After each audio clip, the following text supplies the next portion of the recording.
Welcome to Hey Girl Hey, I'm Susie, and today we're making one of my all-time comfort food favorites, corned beef. And not just any corned beef, but I'm teaching you how to cure your own corned beef.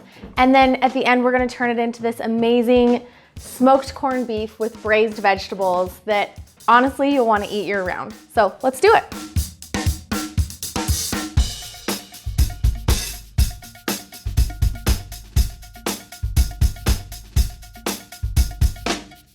This recipe calls for a 4 to 5 pound brisket flat. The weight of your brisket makes a big difference in the cure ratios that we're using. Mine's a little bit bigger, so my ratios are gonna be a little bit different. But in the description, I've shown you guys the charts for the size of the brisket, the thickness of your brisket, how much cure to use, and how long to stay in the cure. So based on your size of brisket, make sure to check the chart in the description below.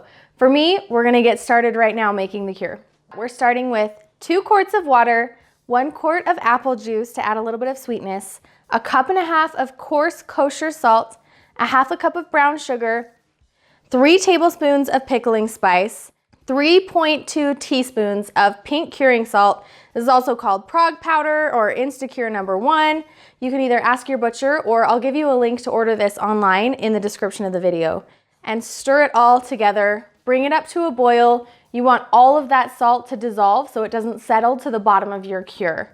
And then, once it comes to a boil, we turn off the heat and then we add in a quart of ice. This will bring the temperature down in the cure to where we can pour it over our brisket without cooking it.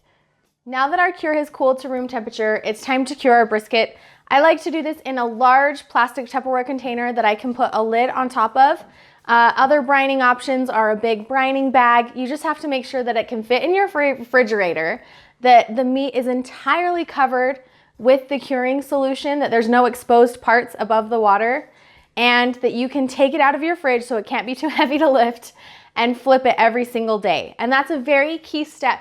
You need to flip the brisket over in the cure every single day. Make sure to agitate the liquid so the spices get mixed up again, the salt doesn't settle to the bottom.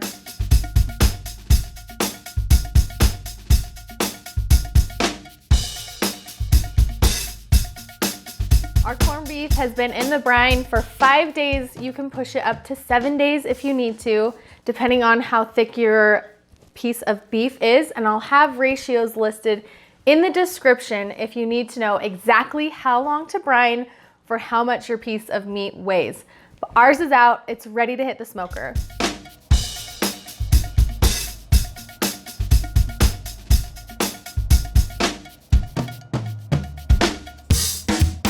Our corned beef has come off of the smoker. It's time for the braising step. I usually do this back on the smoker, 250 degrees, in an enameled cast iron pot. You can use a regular large Dutch oven, but today we're heading out. We're not gonna be around for the next few hours. So instead of staying home and babysitting my smoker, we're actually gonna be doing this in the slow cooker. The exact same recipe, the same time, everything applies. It's just a little more convenient for us since we're on the go. Start by arranging a head of cabbage cut into quarters across the bottom, a cup of baby carrots, and then put your smoked corned beef. Kind of have to nestle it in there. There we go. We're making a tight fit, but it'll be okay. And then pour over 3 cups of beef stock.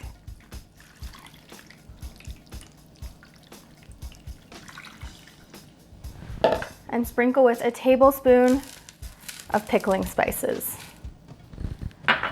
Cover, set on low, and let braise for 3 hours.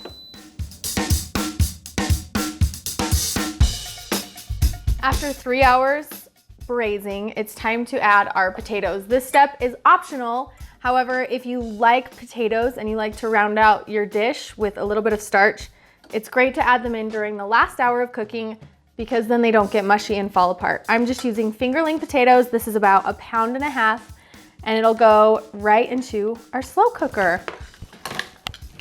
So I like to pick up the corned beef, get the potatoes nestled into the liquid itself, and then put the corned beef back on top. I'm gonna flip it for the remainder of the cook so that the fat's on top and those pickling spices are right in there with the broth and the vegetables. Cover and let it cook for another hour. Again, if you're doing this outside on the smoker, 250 degrees, and keep it covered in either a Dutch oven or an enameled pot. And just like that, magically, a week later,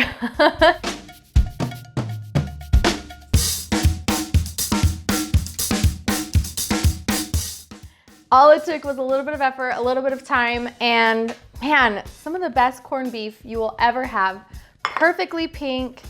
Oh man, beautifully tender. Just see how that falls apart.